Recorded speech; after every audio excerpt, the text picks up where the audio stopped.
Everyone welcome to cooking with Asha channel. আজকে খুবই simple একটা রেসিপি শেয়ার করছি সমোসা বা স্প্রিং রোল তৈরি করার জন্য যে আমরা পেস্ট্রি শিটগুলো তৈরি করে থাকি ঠিক সহজ পদ্ধতিতে শেয়ার করব। তো চলুন দেখে আসি। তো এখানে আমি মিক্সিং বোলে ময়দা নিয়েছি, চেষ্টা করবেন ময়দাটা নেওয়ার জন্য। তারপর এখানে সামান্য পরিমাণে লবণ দিয়ে দিলাম, আর লবণটার পরিমাণটা থাকবে খুবই কম। তারপর দিয়ে দিচ্ছি সয়াবিন তেল, আর সয়াবিন তেলটা দেওয়ার কারণ হচ্ছে রুটিগুলো সফট হবে। আপনারা যদি চান তাহলে স্কিপ করতে পারেন। তারপরে তেলটার সাথে খুব ভালোভাবে মেখে নিতে হবে।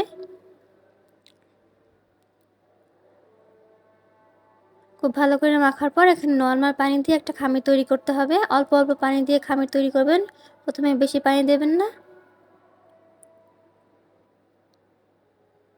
এই যে আমি অল্প অল্প পানি দিয়ে একটা খামির তৈরি করছি। খামিরটা হবে সাধারণত যেভাবে আমরা রুটি পরোটা বাসায় বানিয়ে খাই সেরকম।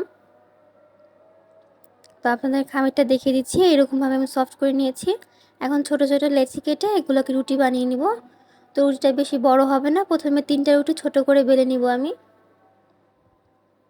এরকম সাথে 3টা রুটি একইভাবে সমান করে বেলে নিয়েছি। তারপর এখান থেকে একটা রুটির উপরে তেল দিতে হবে, তেলটা চারপাশ দিয়ে বিছিয়ে দিতে হবে। ছড়িয়ে দেওয়ার পর একটার উপরে আমি আবার ময়দা দিয়ে দিব। আর এই ময়দা আর তেলটা দেওয়ার কারণ হচ্ছে একটার উপর যখন রুটি আর একটা দিব তখন একটার গায়ের সাথে একটা রুটি লেগে যাবে না। তো ময়দা দেওয়ার পর হাত দিয়ে ভালোভাবে আমি ছড়িয়ে দিচ্ছি। ছড়িয়ে দেওয়ার পর এখন আমি আরেকটা রুটি দিয়ে দিলাম। এখন এই রুটিটার উপরে আবার একই প্রসেসে আমি তেল দিয়ে দিব।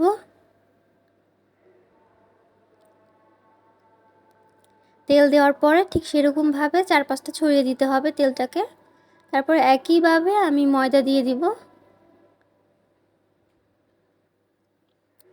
ময়দা দেওয়ার পর লাস্টের রুটিটা দিয়ে দিতে হবে। আর লাস্টের উপরে রুটির মধ্যে তেল বা ময়দা তেলটা দিতে হবে না, ময়দাটা দিয়ে বেলে নিতে হবে। এই যে উপর দিয়ে আমি তেল না দিয়ে অল্প একটু ময়দা দিয়ে বেলে নিচ্ছি। আর রুটির ঠিকটা হবে যেরকমভাবে আমরা সাধারণত রুটি পরোটা বাসায় বানিয়ে খাই সেরকম আপনাদের দেখিয়ে দিচ্ছি। ঠিক এরকমভাবে এটাকে আমি এখন ছেঁকে নিব। তো প্রথমে কড়াইটা খুব ভালোভাবে গরম করতে হবে। গরম আসলে চুলার আঁচটা খুবই কমিয়ে দিয়ে 30 থেকে 40 সেকেন্ডের মতো ভেজে নিতে হবে। এর বেশি কিন্তু রুটি ভাজা যাবে না।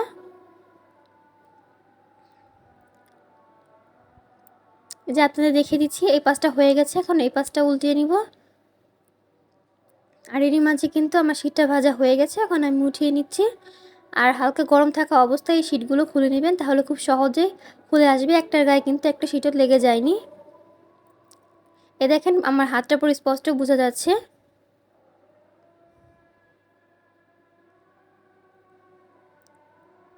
এখন আমি আরেকটা খুলে নিচ্ছি।